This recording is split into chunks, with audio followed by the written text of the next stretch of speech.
I am your host, Nero Wolfe. Let's begin our journey. I was at my desk trying to decide if the bank statement looked better if I squinted at it when the doorbell rang. It was 11:06 a.m. Tuesday morning. Up in the plant rooms, Nero Wolfe was currently engaged in his daily 2-hour tryst with 10,000 orchids, a ritual that had roughly the same flexibility as the laws of physics.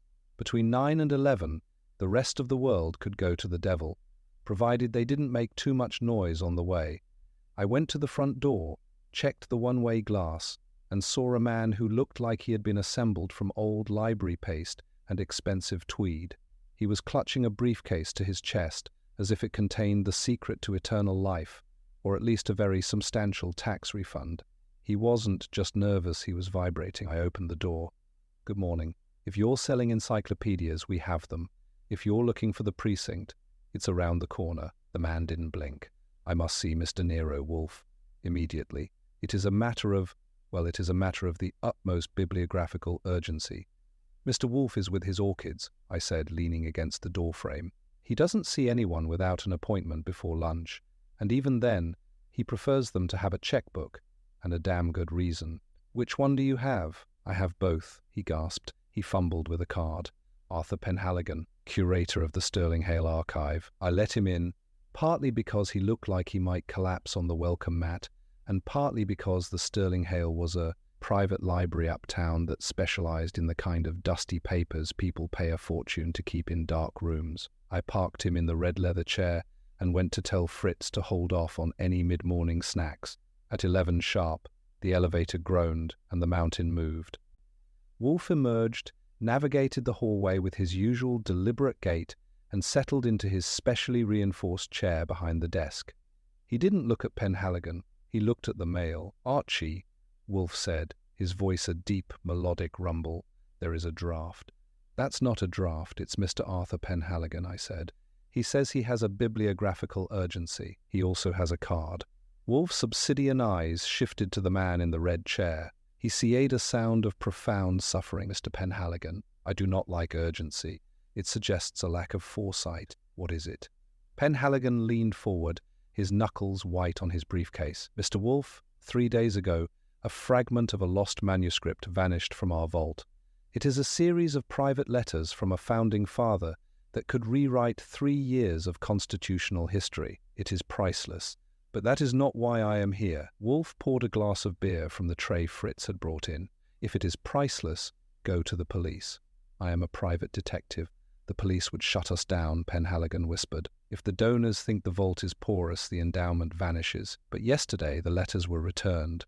They were found tucked inside a first edition of The Wealth of Nations in our public gallery.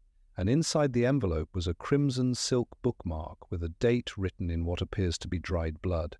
December 14th, this Friday." Wolfe's fingers tightened on his beer glass. He hates the holiday season, he hates pranks, and he especially hates people who deface historical documents. But more than that, he recognized the date. December 14th was the date of the Sterling Hale's annual endowment galath only night of the year, when the city's most powerful collectors gathered under one roof.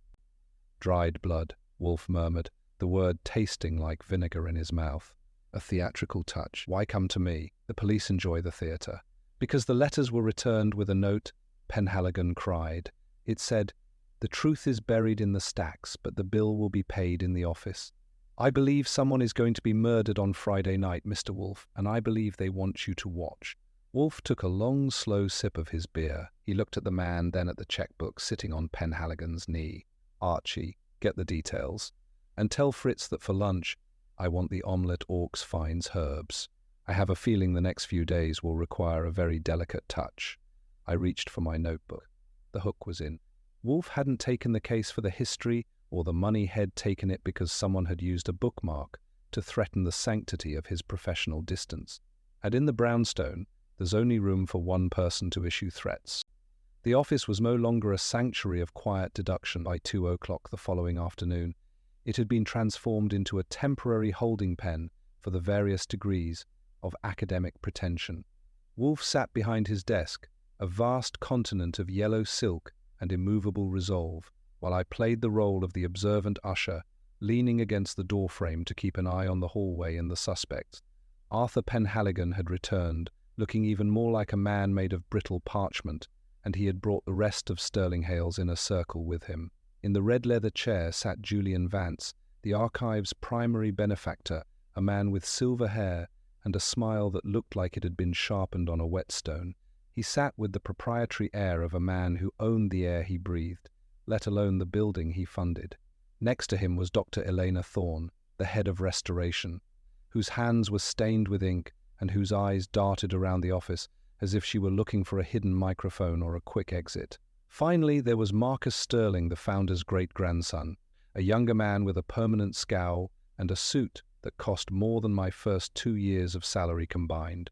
He looked at Wolfe with a mixture of boredom and active hostility, tapping a cigarette on a silver case he didn't bother to open. Wolfe didn't bother with the pleasantries.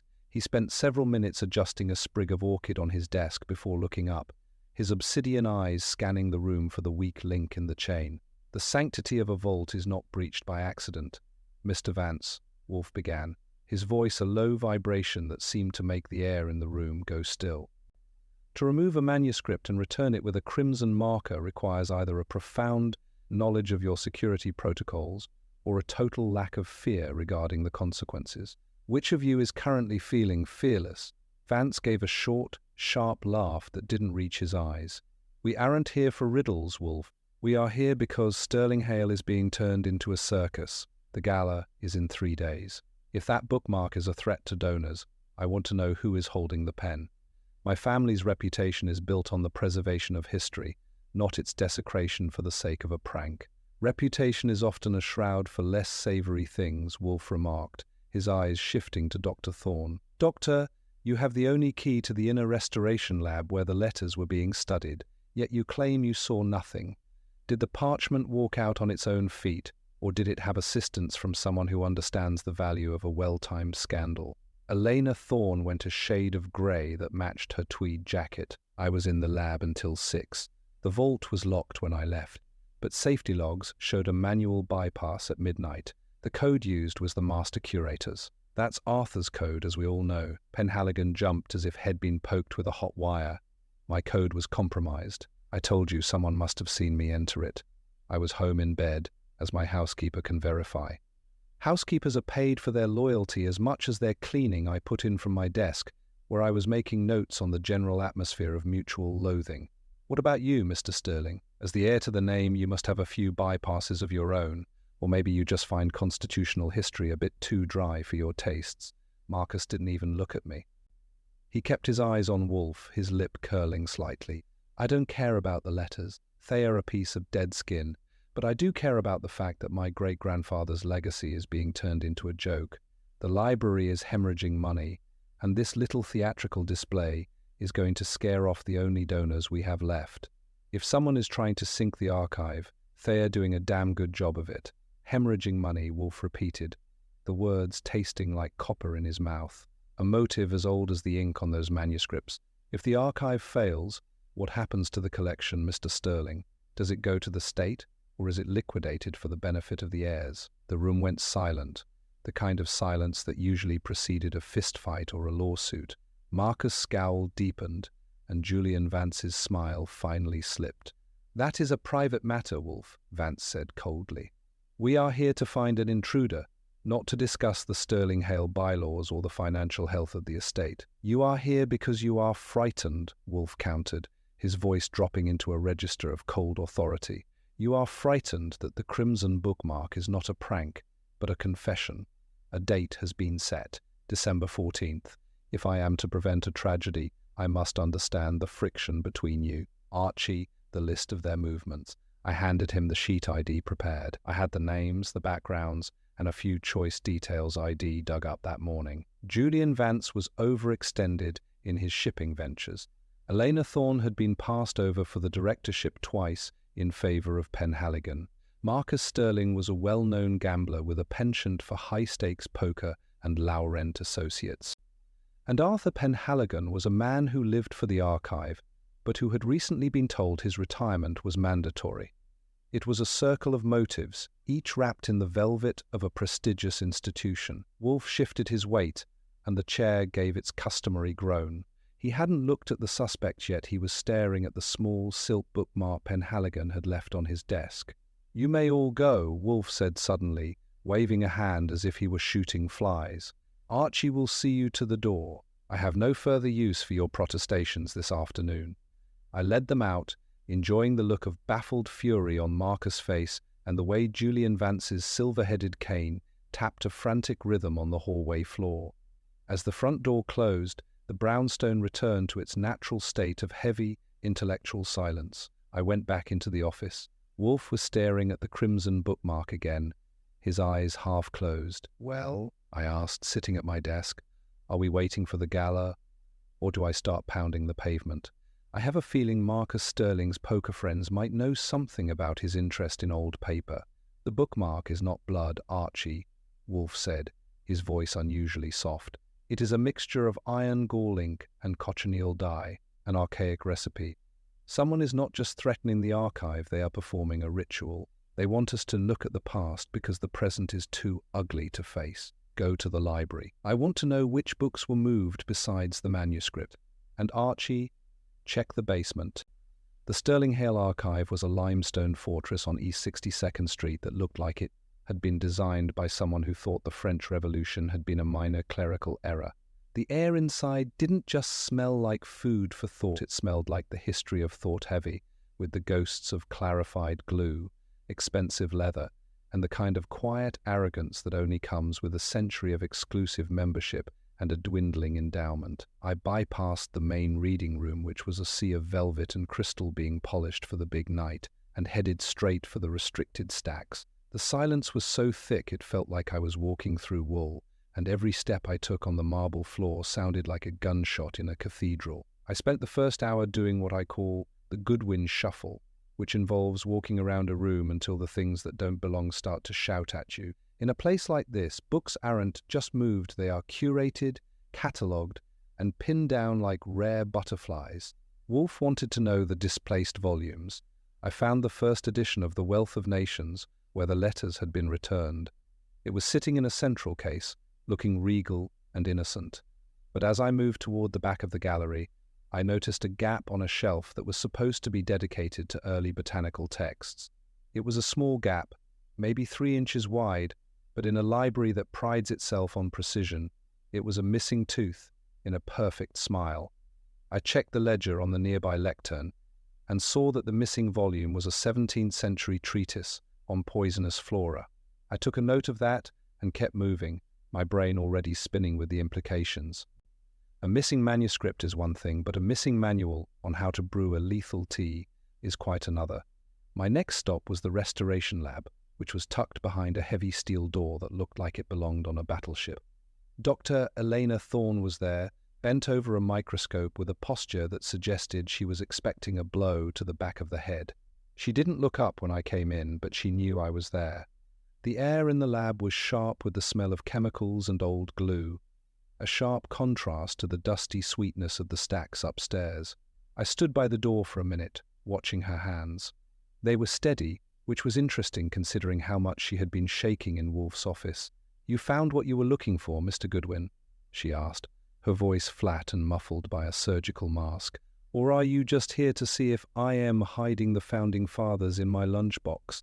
"I am here for the atmosphere, Doctor," I said, approaching the workbench, "and to ask about the missing book on poisons. It seems someone took a fancy to a 17th century guide on how to kill your neighbors. Any idea who might have a green thumb for that sort of thing?" She stiffened, finally looking up. Her eyes were red-rimmed, whether from lack of sleep or the chemical fumes, I couldn't tell. "That book was removed for cataloguing 6 months ago. It isn't missing, it's in the backlog. If Penhaligon told you otherwise, he's more confused than I thought. This place is crumbling, Mr. Goodwin. We're losing staff, the climate control is failing, and the board is more interested in the gala than the manuscripts. The crimson bookmark isn't a threat, it's a symptom of a dying institution. A symptom that uses iron gall ink and cochineal dye," I countered. "That's a very specific recipe. Wolfe says it's an archaic ritual. Do you teach rituals in the restoration department?" Or is that a private study? She didn't answer. She turned back to her microscope, her shoulders hunching in a way that told me the interview was over. I left her there and headed for the basement. To get to the lower levels of the Sterling Hale, you have to take an elevator that sounds like it was commissioned during the Civil War. The basement was a labyrinth of crates, discarded furniture, and rows upon rows of filing cabinets that looked like they hadn't been opened since the founder died. It was cold, damp, and perfectly suited for a man with a grudge or a secret. I started at the far end near the old coal chutes and worked my way back toward the service entrance. It took me another hour, but I eventually found what Wolfe had suspected. Behind a stack of empty archival boxes, I found a small workspace that shouldn't have been there. It wasn't much, just a folding chair, and a crate used as a table butt. On that table was a glass jar containing a deep red liquid and a tray of silk ribbons. There was also a scrap of paper with the date December 14th written over and over again in that same cramped, archaic hand. But what really caught my eye was a small, silver-headed pin stuck into the wood of the crate. It was the kind of pin used by tailors, or perhaps by someone who liked to pin things to velvet for display. I heard a floorboard creak above me and froze. I didn't turn on my flashlight. I waited, my hand moving toward the holster under my left arm. The sound came again, a slow, deliberate step that didn't belong to a security guard. Someone was in the basement with me, and they weren't using the elevator. I moved toward the stairs, keeping low and staying in the shadows of the crates. I caught a glimpse of a figure moving toward the coal chute, a flash of tweed and a glint of silver hair. It was Julian Vance. He didn't see me. He reached for something near the chute, a small package wrapped in brown paper, and disappeared through a service door that led to the alleyway. I didn't follow him. I went back to the workspace and did a quick inventory. The red liquid was exactly what Wolfe had predicted cochineal dye. The silk ribbons were identical to the crimson bookmark. I left the basement and walked back out into the night, the freezing air feeling clean after the dust of the library.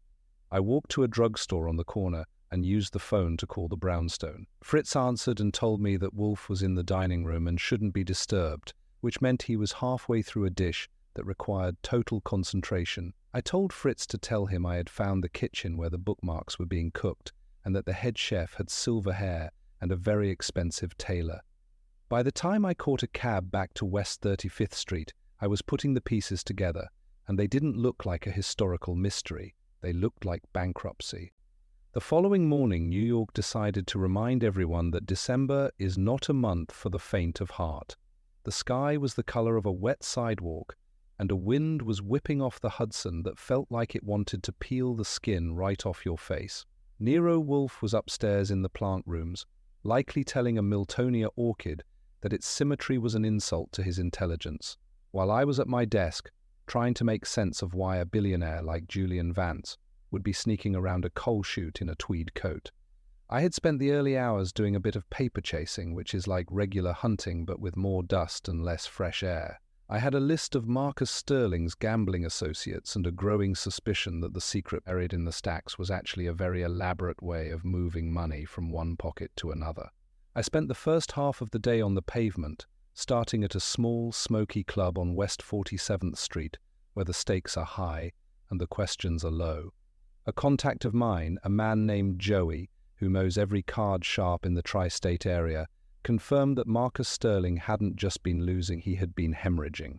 He owed a sum that made my head swim, and the people he owed it to weren't the type to accept a constitutional fragment as a down payment. They wanted cash, and they wanted it by the end of the week.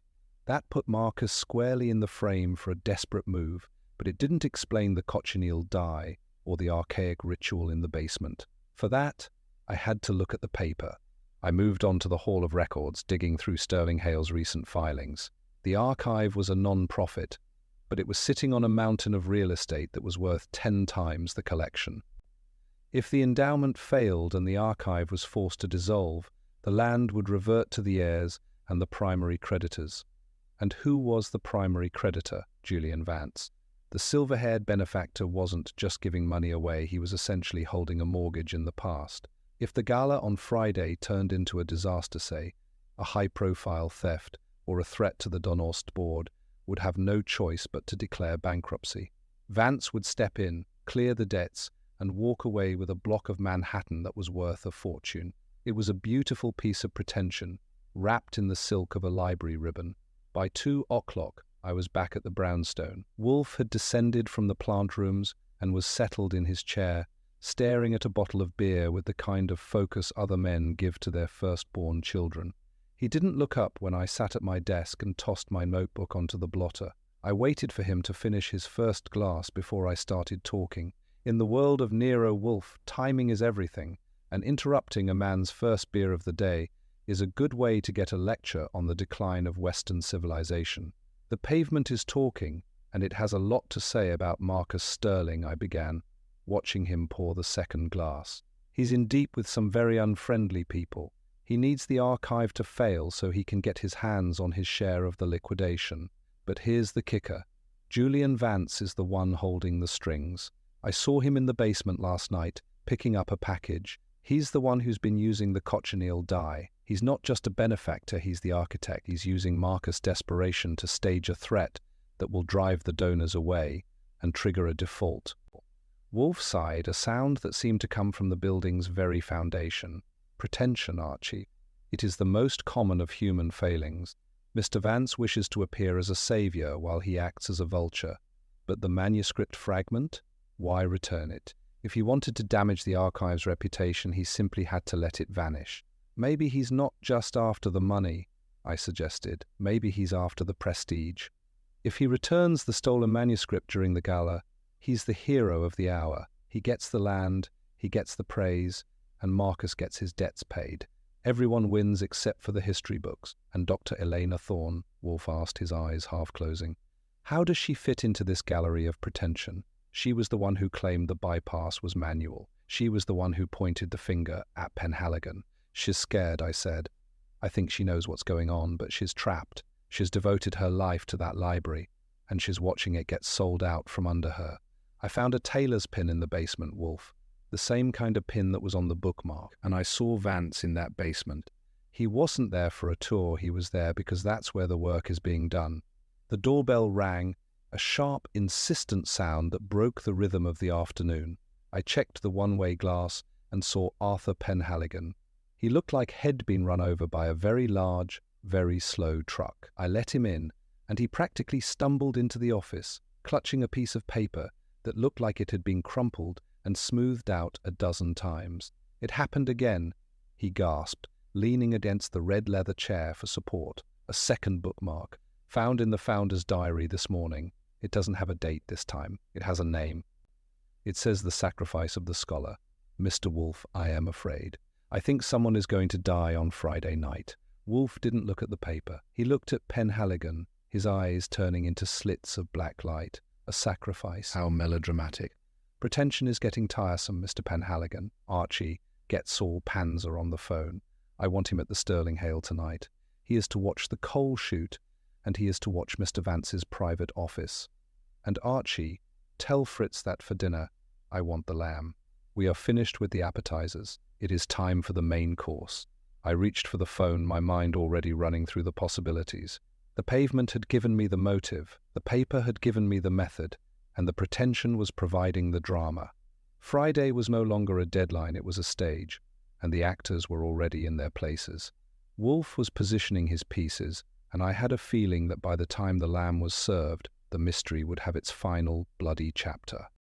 The violation of the brownstone's sanctity did not happen in the stacks of the Sterling Hale, but in the one place Nero Wolfe considers more sacred than his plant rooms, the kitchen.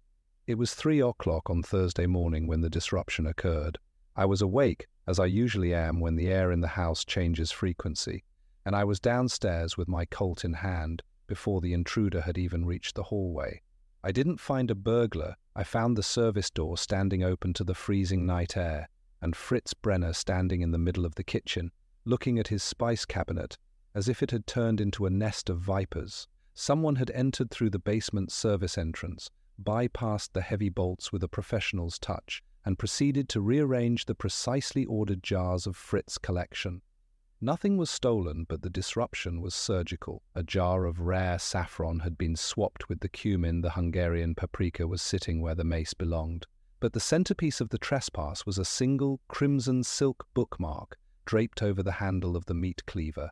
Tucked under the ribbon was a small vellum envelope addressed to Nero Wolfe in that same cramped, archaic hand. Wolfe emerged from the elevator 10 minutes later, wrapped in a dressing gown the color of a sunset, and looking like he was ready to declare war on the entire North American continent. He ignored the open door and the freezing draft, walking straight to the spice cabinet. He didn't touch anything. He stood there for a full minute, his chest heaving with the kind of rhythmic fury that usually precedes a volcanic eruption. "A trespass," Wolfe whispered, the word carrying more weight than a shout. "In this house, in this room." "They didn't just break in, Wolfe," I said, handing him the envelope with a pair of tweezers. "They played house. They knew exactly where Fritz kept the essentials. It's a message. They are telling us that the brownstone isn't as tight as we think it is." Wolfe opened the envelope. Inside was a single scrap of parchment, likely torn from a 17th century end paper. It bore a single sentence: "The flavor of the truth is often bitter, and the final course is always served in the dark." "The flavor of the truth," Wolfe repeated, his eyes turning into hard, black diamonds. A pedestrian metaphor. But violating the spice cabinet is not a metaphor. It is an act of supreme arrogance. "Fritz, examine the jars. I want to know if anything has been added, not merely moved. Archie, call Saul Panzer. Tell him to abandon the coal chute. If the intruder can enter this house, the Sterling Hale is no longer the primary theater of operations." I spent the next hour checking the perimeter. There were no signs of forced entry on the locks, which meant the intruder either had a key or a talent for picking that bordered on the supernatural. I checked the cellar, the furnace room, and the stairs. Nothing was missing, but the house felt different, colder, as if the walls themselves were embarrassed. By dawn, Fritz had confirmed that the jars contained only what they were supposed to, but the violation had left him shaken. For a man like Fritz, the kitchen is a temple, and Salt had been desecrated. Wolfe didn't go to the plant rooms at 9. He sat at his desk, staring at the meat cleaver and the crimson ribbon I had moved to the office. He didn't ask for beer. He did not ask for papers. He sat in a silence so thick it was practically a physical barrier. I knew that look. It meant the case was no longer about a library's endowment or a gambler's debts. It was now a personal settling of accounts. "Julian Vance," Wolfe said suddenly, his voice cutting through the quiet. "He visited this house on Tuesday. He sat in that chair. He had ample opportunity to observe the layout of the hallway. But he does not have the constitution for a midnight trespass. He is a man who pays for his shadows. He does not inhabit them." "So it's the protégé," I said. "Thomas Thorne, the one Madame Genevieve mentioned. The one who was discarded. He knows the archive's secrets, and if he's been watching us, he knows the brownstone's rhythm. He's the one who left the bookmark." "Perhaps," Wolfe murmured, "but the message is too precise. The final course refers to the Sterling Hale's tradition of sensory deprivation during the dessert course of the gala. The lights are extinguished, and the guests eat in total darkness. It is an environment built for a sacrifice. The intruder did not come here to steal, Archie. He came here to ensure I was sufficiently provoked to attend that gala." "You?" I asked, my jaw nearly hitting the blotter. "You're going to a gala? In a tuxedo? In a crowd?" "I am going to a crime scene," Wolfe snapped, "and I am going because someone has mistaken my domestic tranquility for a weakness. Archie, call Mr. Penhaligon. Tell him that I shall require 4 invitations to the gala. 1 for myself, 1 for you, 1 for Saul, and 1 for a guest whose name I shall provide shortly. And tell Fritz that for dinner we shall have the fricando of veal. I find I have a sudden appetite for things that are white, cold, and entirely without spice." I reached for the phone, feeling the tension in the room tighten like a piano wire. The spice cabinet breach had been the final straw. The mystery of the stacks had moved into the sunlight, and the sacrifice of the scholar was no longer a threat on a ribbon. It was an invitation to a duel. As I dialed Penhaligon's number, I looked at the crimson bookmark. The bill was indeed going to be paid in the office, but the currency was going to be a lot more expensive than Julian Vance had anticipated. Panzer arrived at the brownstone at exactly 8:15 that evening, slipping through the service entrance like a shadow that had decided to take a night off. from haunting the city. He looked like any other man yowed past on a crowded subway, a bit short, a bit scruffy around the edges, and possessed of a face that was designed by nature to be utterly forgettable. But in the trade of gathering facts, Saul was the gold standard. He followed me into the office, where Wolfe was waiting in his reinforced chair, the air in the room thick with the scent of the evening's veal and the sharp, ozone-like anticipation of a trap being set. Wolfe didn't offer a greeting, he merely gestured toward the red leather chair. Saul sat, pulling a small leather-bound notebook from his breast pocket. I followed the trail from the coal chute, Mr. Wolfe. It took me to a cold storage warehouse in Long Island City. The unit is rented under a shell company called Vesta Properties, but the monthly payments are made in cash by a man matching the description of the larder assistant, Thomas Thorne. I spent 4 hours inside that unit, while the night watchman was occupied with a thermos of spiked coffee. It wasn't full of meat or vegetables. It was full of paper. Paper, Wolfe murmured, his eyes half closing as he leaned back. A broad category, Saul. Be specific. Ledgers, sir, the real ones. Not the sanitized versions Julian Vance shows to the Sterling Hale board, Saul explained, his voice as steady as a surgeon's. I found a shadowed ledger that documents every donation made to the archive over the last 5 years. Nearly 40% of funds were diverted to a private account in the Cayman Islands, but the account doesn't belong to Vance, it belongs to Dr. Elena Thorne. It seems the restorer was doing more than just cleaning old manuscripts, she was cleaning the archive's capital. I felt a low whistle build up in my chest, but kept it quiet. So Vance isn't the architect, I said, leaning against my desk. He's the bank. He's been pumping money into a sinking ship, thinking he's buying the land, while Elena Thorne has been siphoning the hull to build her own fleet. But what about the crimson bookmarks? Why the theatrical blood and the 17th century poisons? Wolfe shifted his weight, and the chair groaned in protest. Because, Archie, a bankruptcy is a legal transaction, but a desecration is a moral one. Dr. Thorne is a history student. She knows that if the Sterling Hale merely fails, the collection is dispersed to universities. But if the archive is destroyed by a scandal bee, the sacrifice of a scholar board will be too paralyzed to act. She needed a ghost to blame, and Thomas Thorne, with his family grudge and his knowledge of the basement, was the perfect apparition. The bookmarks were designed to keep us looking at Miller's tale while she prepared the final settlement. The final settlement, Saul added, is already in motion. I found a shipping manifest for the Gala's wine. A specific crate of vintage Madeira was delivered to the archive this afternoon. Dr. Thorne authorized it, and the manifest had a small crimson silk thread stapled to the corner. I managed to get a sample from the seal. Saul produced a small glass vial containing a trace of clear liquid. I took this to a chemist friend of mine on the way here. It isn't Madeira. It's a concentrated extract of Aconita monkshood, the same plant described in the 17th century treatise that went missing from the stacks. It won't kill 100 people in the dark, but it will cause a mass respiratory crisis, just enough to ensure the Gala ends in an international scandal that closes the Sterling Hale forever. Wolfe took the vial, holding it up to the light of the desk lamp. His face remained a mask of granite, but I could see the way his fingers tightened on the glass. The violation of the spice cabinet had been a rehearsal. The intruder had been testing the toxins in our own home to see if we would catch the scent. It was an insult that went deeper than the trespass. It was a challenge to Wolfe's very existence as a man of order. So she poisons the guests, the archive is condemned, and she walks away with the diverted millions to buy the collection at a fire sale. I summarized, reaching for my notebook. And Julian Vance? Mr. Vance is the primary sacrificial lamb, Wolfe said, his voice dropping into a register of cold, absolute authority. He will be found with the stolen manuscript in his possession, provided to him by Dr. Thorne under the guise of an escape plan. He will be the face of the scandal, and she will be the tragic victim who tried to save the past. It is a masterful piece of psychological maneuvering. She has used the vulturous greed of a billionaire to mask the predatory ambition of a scholar. What do we do? Saul asked.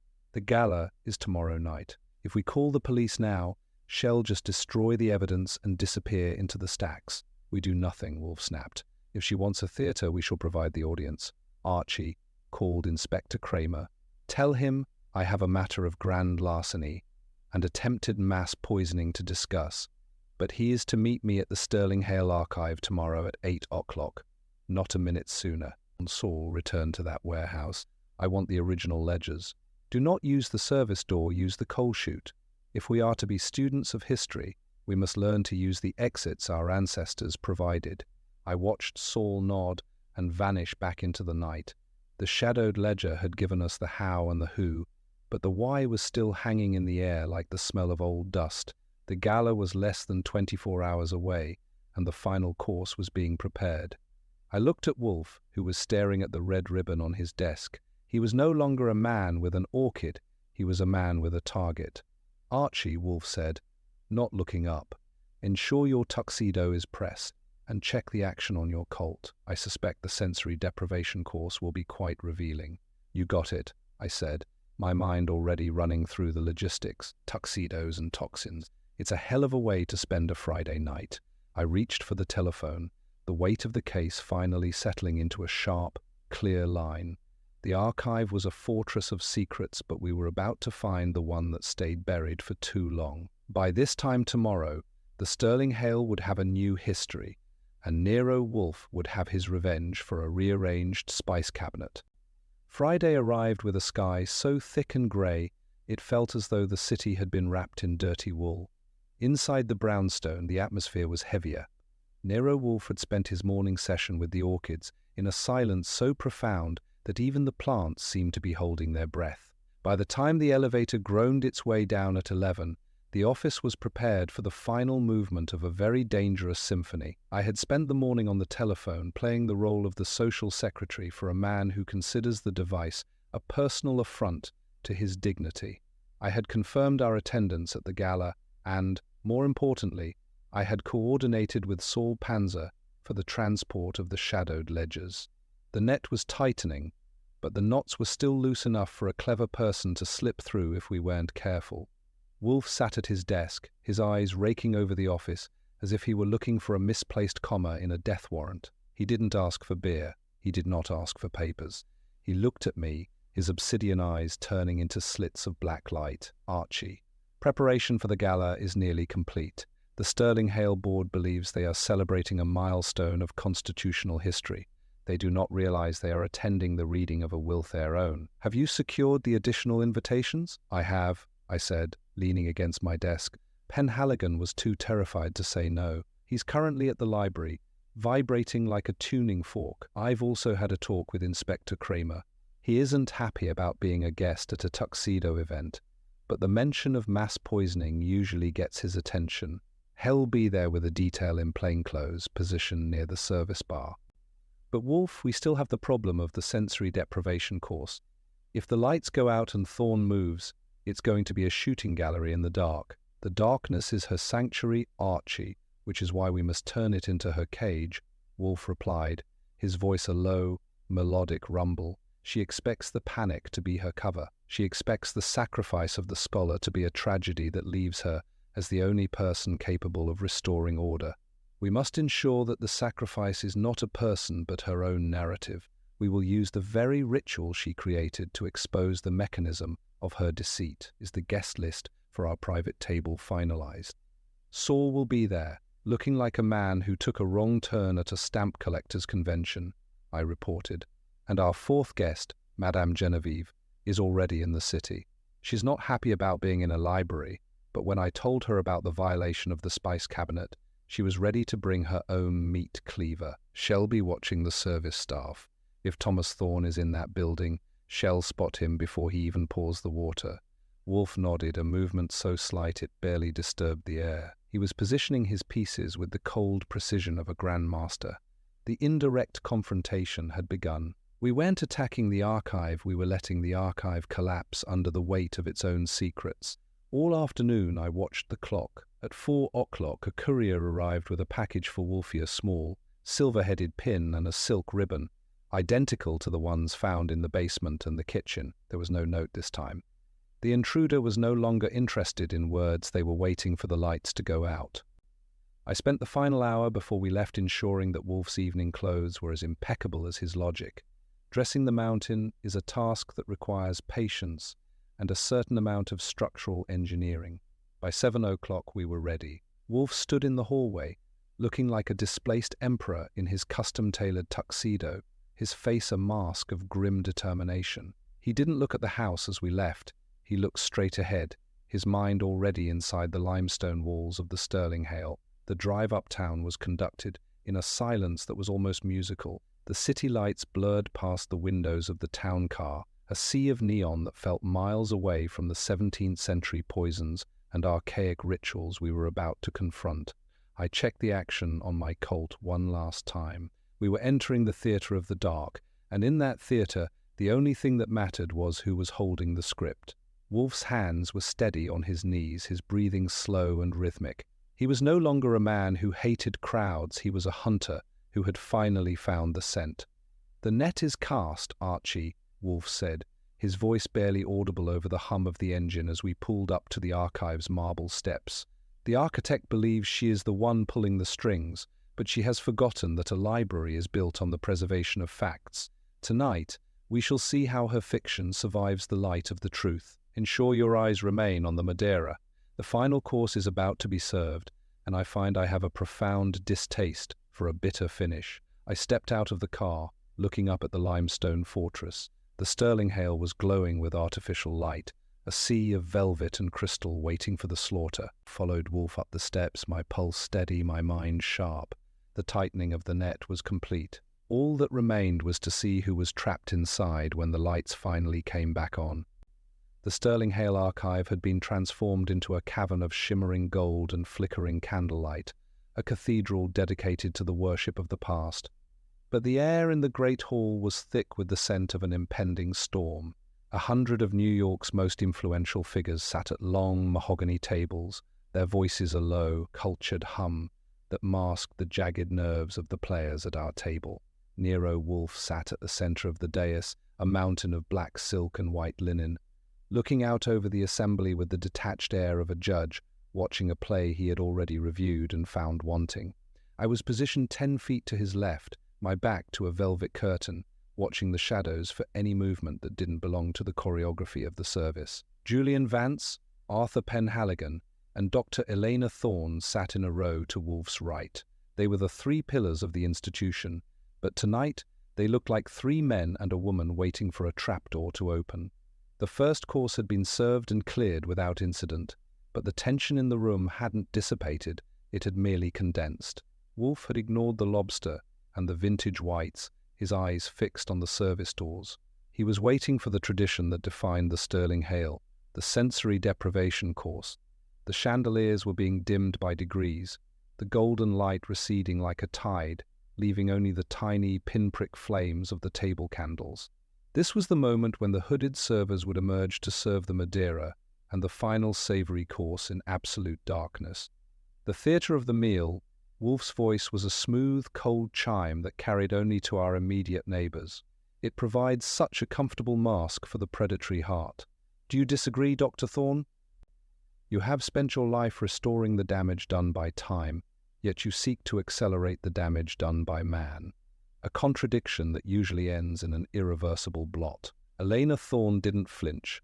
She sat with her hands folded over her evening bag, her face a mask of pale, intellectual curiosity. A library is a place of silence, Mr. Wolfe. Sometimes that silence requires a sacrifice to remain pure. If the archive is to survive the greed of men like Mr. Vance, it must be purged. Purged, Wolfe repeated, the word tasting like copper, a clinical term for a massacre. Archie, the signal. I stepped to the side of the room and gave a short, sharp nod to Saul Panzer, who was stationed near the main fuse box. A second later, the room plunged into total, suffocating darkness. The low hum of conversation vanished instantly, replaced by the collective intake of 100 breaths. In the silence, the sound of the service doors opening was like the cocking of a pistol. Through my specialized goggles, one's ID checked 3 times before leaving the house. The room turned into a ghostly green landscape. I saw the 20 hooded servers emerge, moving with absolute silence in their heavy robes. But there was a 21st figure. He didn't come from the kitchen. He emerged from the shadows of the library balcony, moving toward the head table with a precision that suggested he had memorized the floorboards. Thomas Thorne, I whispered into the lapel microphone connected to Wolfe's hearing aid. He's at the dais, moving behind Julian Vance. The figure reached the chairman's chair. I saw a hand emerge from the heavy blue sleeve hand holding a small, silver-headed pin and a sprig of the dark, twisted monkshood. But as he leaned forward to plant the final signature of his revenge, Wolfe's hand shot out with a speed that belied his bulk. He didn't grab the man, he grabbed the heavy silver carafe of Madeira that had just been placed on the table and slammed his palm down over the stopper, trapping the poison and the evidence against the mahogany. "Lights!" Wolfe barked, his voice filling the hall with the authority of a thunderclap. The chandeliers erupted into blinding brilliance.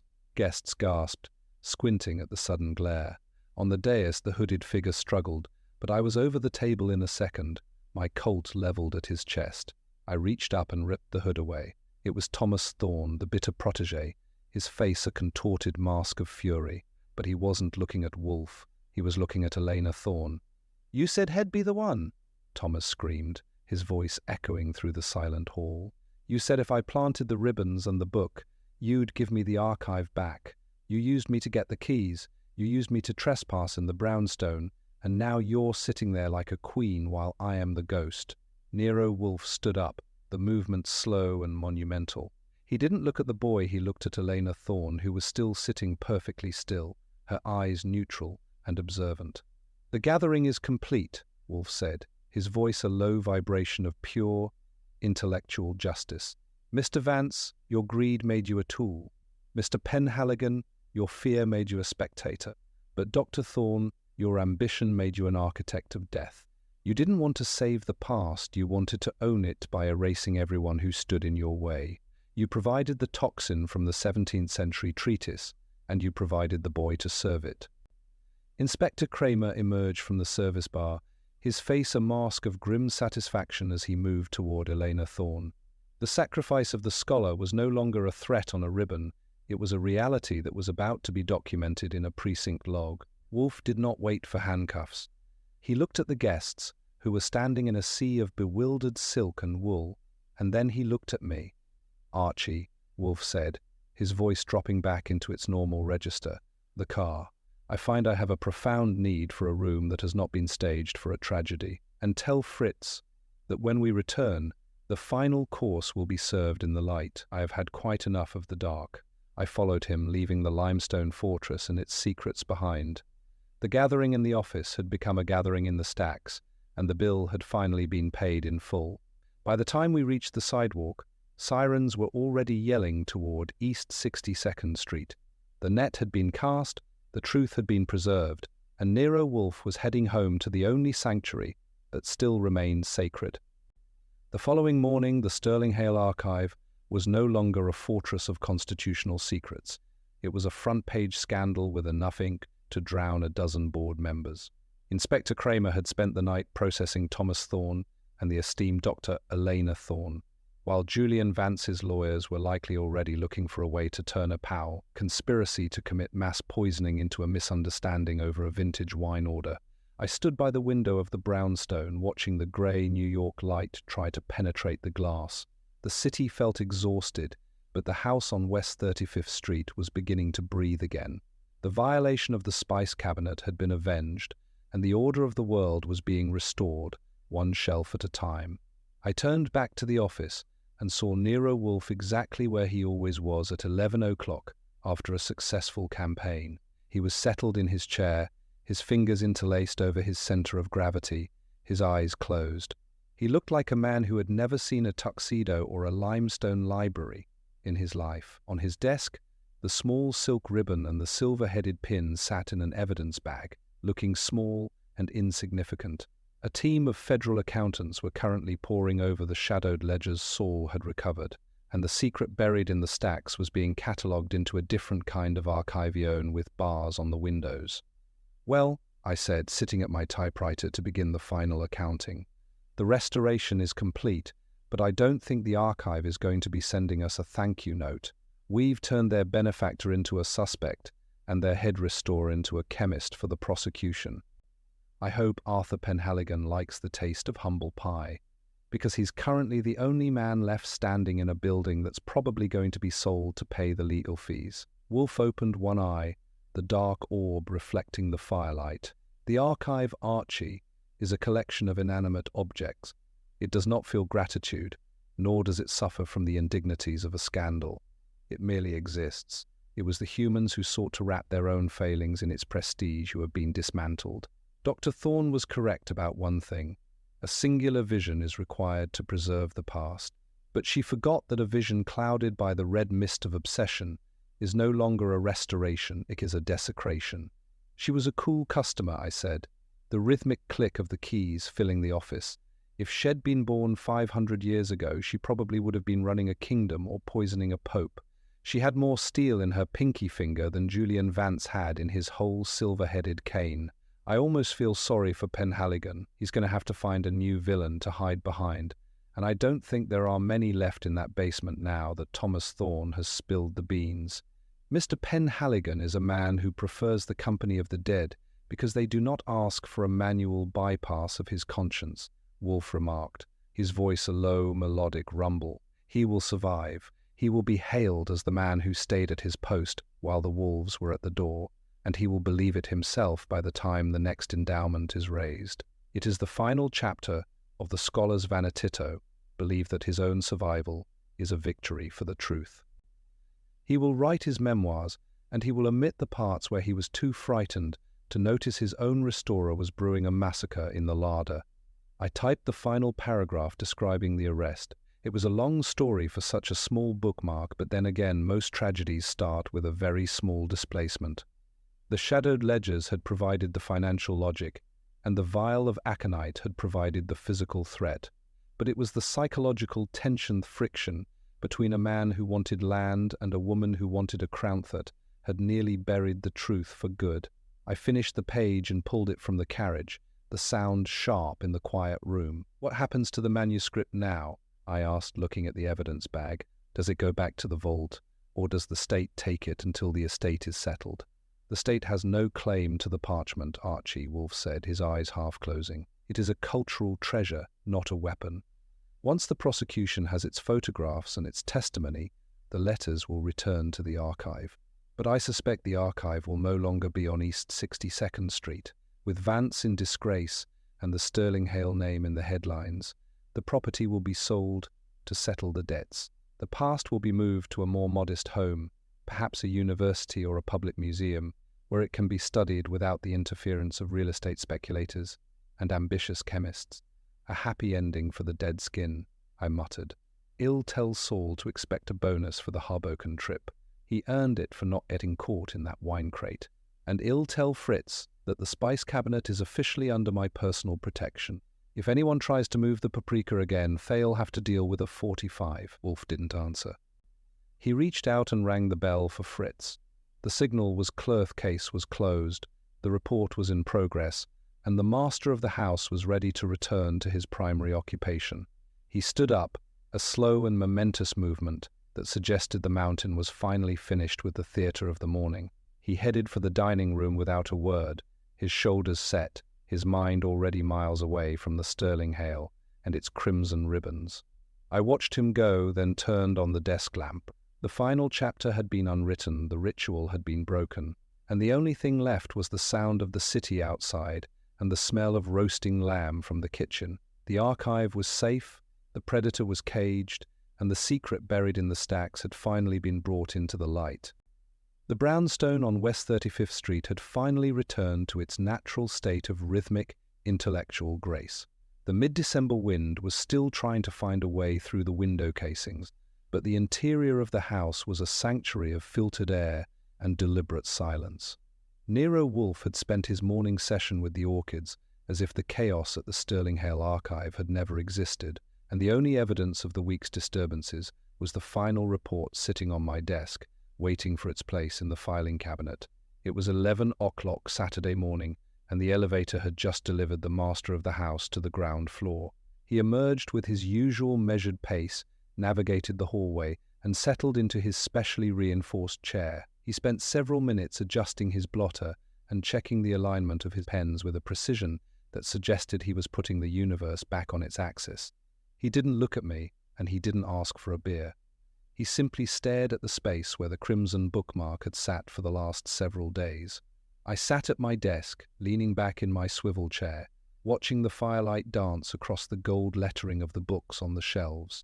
The case was officially closed, the bank deposit was ready for the Monday run, and Sterling Hale's future was now in the hands of receivers and university trustees rather than vultures and visionaries. Julian Vance's lawyers were already trying to negotiate a settlement that would keep him out of a cell, but Dr. Elena Thorne was finding the legal system far less pliable than an old manuscript. "Archie," Wolfe said, his voice a deep, resonant rumble that seemed to settle the air in the room. "Is the correspondence cleared?" "The desk is as clean as a whistle and the bank deposit is ready," I replied, spinning the final report around so he could see it. "Arthur Penhaligon called this morning. He wanted to thank you for saving the integrity of the scholar's life. I told him you were busy with a phalaenopsis and that he should send the final installment of the fee to the usual address. He sounded like a man who had just realized he's been living in a haunted house for 20 years and is finally moving out." Wolfe made a sound of mild acknowledgement, a grunt that expressed a total lack of interest in Penhaligon's gratitude. "The integrity of the scholar," Wolfe murmured, the words tasting like sour wine, "a charmingly academic delusion. Mr. Penhaligon remains a man who believes that keeping ink on parchment is equivalent to preserving virtue. He fails to realize that integrity is not found in the vault or the archive. It is found in the hand that holds the pen and the mind that refuses to distort the record." "Well, he's got his vault back now," I said. "And I don't think he'll be sharing the codes with anyone for a long, long time." "But what about the manuscript, Wolfe? Do you think it was worth the trouble? All that blood and ritual for a fragment of a story that was written 2 centuries ago?" Wolfe reached out and touched the arm of his chair, his fingers tracing the grain of the wood. "The manuscript, Archie, is a record of human thought, appetite and resilience. It is a masterpiece of insight, but it is merely paper. The trouble was not for the parchment, the trouble was for the principle of the thing. A library is a place where the truth is meant to be protected from the distortions of the present. When Dr. Thorne used the past as a weapon to edit the present, she committed a crime against the very foundation of order. She sought to restore the world to fit her own obsession, and in doing so, she became the very rot she claimed to be fighting. She was a good restorer, though. I noted that iron gall ink recipe was a perfect match. If you hadn't seen the displacement of the spice cabinet, we might still be looking for a ghost in the stacks instead of a chemist in the lab. A restorer's greatest temptation is to believe that they can improve upon the original, Wolfe remarked, his eyes half closing as he leaned back. She didn't want to save the Sterling Hale, she wanted to rewrite it. She wanted to remove the stains of greed, represented by Vance, and the blots of incompetence represented by Penhaligon, replacing them with her own singular vision. But integrity, Archie, is not a matter of a singular vision. It is about acknowledging spots and blots as part of the narrative. To erase them is to lie to history. Fritz appeared in the doorway, his face bright with the knowledge that the office was finally clear of the academic invaders. He was carrying a tray with 2 bottles of beer and a bowl of fresh walnuts. He set them down on the desk with a slight bow and retreated to the kitchen, where I knew he was preparing a lunch that would require no silk ribbons or theatrical poisons. Wolfe poured a glass of beer, watching the foam rise with the intensity of a man who found more truth in a perfect head of foam than in a dozen historical archives. "Ink and integrity," Wolfe said, lifting the glass in a silent toast to the room. "They are both permanent, provided they are applied with a steady hand and an honest heart. If the hand wavers, the ink becomes a blot, and the integrity becomes a mask. We have spent the week correcting a blot, Archie. Nothing more. Now, tell me, is the mail entirely devoid of invitations to galas? Not a single tuxedo in sight, I promised him, opening my bottle. Just a few catalogues for orchid supplies, and a letter from a man who wants to know if you can find his lost cat. The cat will have to find itself," Wolfe sighed, opening a book. "I have had quite enough of secrets buried in any location, stacks or otherwise. I find I have a profound need for a narrative that stays on the page and a kitchen that stays in its proper order." I stood up and stretched, my joints popping after a week of pavement pounding and office gathering. I looked at Wolfe one last time before I headed for the door. He was already deep in his book, the mountain having finally retreated back into his private world of words and orchids. The secret buried in the stacks had been brought into the light, the predator was caged, and in the house on West 35th Street, the truth had finally been put back on the shelf, right where it belonged. I walked out into the cold New York morning, feeling the weight of the case lift. The archive was safe, and the only secret left in the brownstone was whatever Fritz was planning for dinner.